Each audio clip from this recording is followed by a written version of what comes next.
Pada saat itu para murid datang kepada Yesus dan bertanya, "Siapakah yang paling penting di kerajaan surga?" Yesus memanggil seorang anak, menempatkannya di depan mereka dan dia berkata, "Saya katakan ini benar, jika Anda tidak mengubah hidup Anda dan menjadi seperti anak-anak, Anda tidak akan pernah memasuki kerajaan surga." Orang terpenting di kerajaan surga adalah orang yang merendahkan dirinya dan menjadi seperti anak ini. Dan dia yang menjadi pengikut saya, menerima anak seperti ini akan menerima saya. Adapun bagi anak-anak kecil yang percaya pada saya, jika seseorang bersalah karena salah satu dari mereka meninggalkan saya, akan lebih baik orang itu dibuang ke tempat yang terdalam di laut, dengan sebuah batu besar diikatkan di lehernya. Celakalah dunia karena hal-hal yang membuat orang meninggalkan saya. Hal-hal ini harus terjadi, tetapi celakalah pelakunya jika salah satu tangan Anda atau salah satu kaki Anda membuat Anda berdosa, potong dan buanglah. Karena lebih baik bagimu memasuki kehidupan kekal tanpa satu tangan atau satu kaki daripada memiliki kedua tangan dan dua kaki dan dibuang ke dalam api kekal. Jika salah satu mata Anda membuat Anda berdosa, cabutlah dan buanglah. Karena lebih baik bagimu untuk memasuki kehidupan kekal dengan satu mata daripada memiliki keduanya dan dibuang ke dalam api neraka. Hati-hati, jangan meremehkan anak-anak kecil ini. Saya katakan kepada Anda bahwa malaikat mereka selalu di hadapan Bapa saya, yang di surga, karena anak manusia telah datang untuk menyelamatkan mereka yang terhilang. Menurutmu apa yang dilakukan seseorang yang memiliki 100 domba, dan salah satunya hilang? Bukankah itu meninggalkan 99 merumput di gunung dan pergi mencari domba yang hilang? Saya katakan ini benar, ketika dia menemukannya, dia akan jauh lebih bahagia karena dombanya daripada 99 yang belum hilang. Begitu juga Bapamu, yang di surga, tidak ingin anak-anak kecil ini tersesat. Jika adikmu berdosa terhadapmu, pergi dan tunjukkan padanya kesalahanmu. Tapi lakukan ini secara pribadi, hanya di antara kalian berdua. Jika orang itu mendengarkan nasihat Anda, maka Anda telah memenangkan hati saudara Anda kembali. Tetapi jika Anda tidak mendengar, ajaklah satu atau dua orang untuk melakukan apa yang dikatakan kitab suci kepada Anda.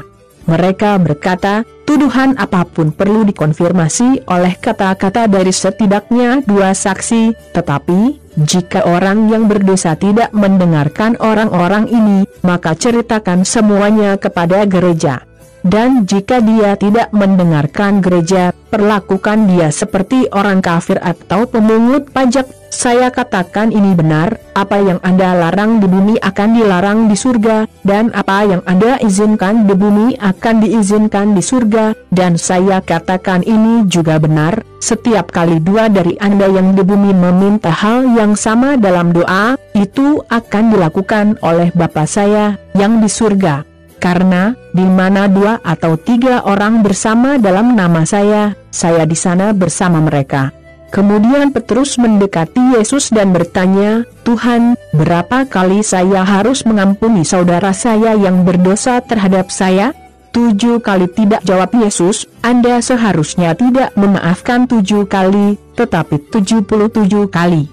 Karena kerajaan surga seperti seorang raja yang memutuskan untuk menyelesaikan akun dengan karyawannya. Awalnya, mereka membawa satu yang berhutang jutaan koin perak. Tetapi karyawan itu tidak punya uang untuk dibayar. Kemudian, untuk membayar hutangnya, bosnya, raja, memerintahkan agar pegawai, istri dan anak-anaknya dijual sebagai budak dan semua miliknya dijual juga. Tetapi karyawan itu berlutut di depan bos dan bertanya, bersabarlah dengan saya, dan saya akan membayar Anda semuanya. Bos merasa kasihan padanya, mengampuni hutangnya dan membiarkannya pergi. Karyawan itu keluar dan menemukan salah satu rekan kerjanya yang berhutang 100 koin perak kepadanya. Dia mencengkeram leher orang ini dan mulai mengguncangnya, berkata, bayar apa yang kamu hutangku. Kemudian temannya berlutut dan bertanya, bersabarlah denganku, dan aku akan membayarmu segalanya. Tapi dia tidak setuju. Sebaliknya, dia memerintahkan yang lain untuk dimasukkan ke dalam penjara sampai dia membayar utangnya. Ketika karyawan lain melihat apa yang terjadi, mereka marah dan pergi untuk memberitahu bos segalanya.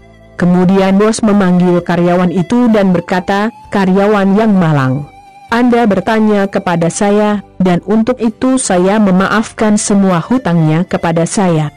Jadi, Anda harus merasa kasihan pada pasangan Anda, karena saya merasa kasihan kepada Anda." Bos sangat marah dan mengirim karyawan ke penjara untuk dihukum sampai dia melunasi semua utangnya. Dan Yesus mengakhiri dengan mengatakan, "Inilah yang akan dilakukan oleh Bapa-Ku yang di surga kepada Anda jika masing-masing tidak dengan tulus mengampuni saudaranya." Matius 18:1-35.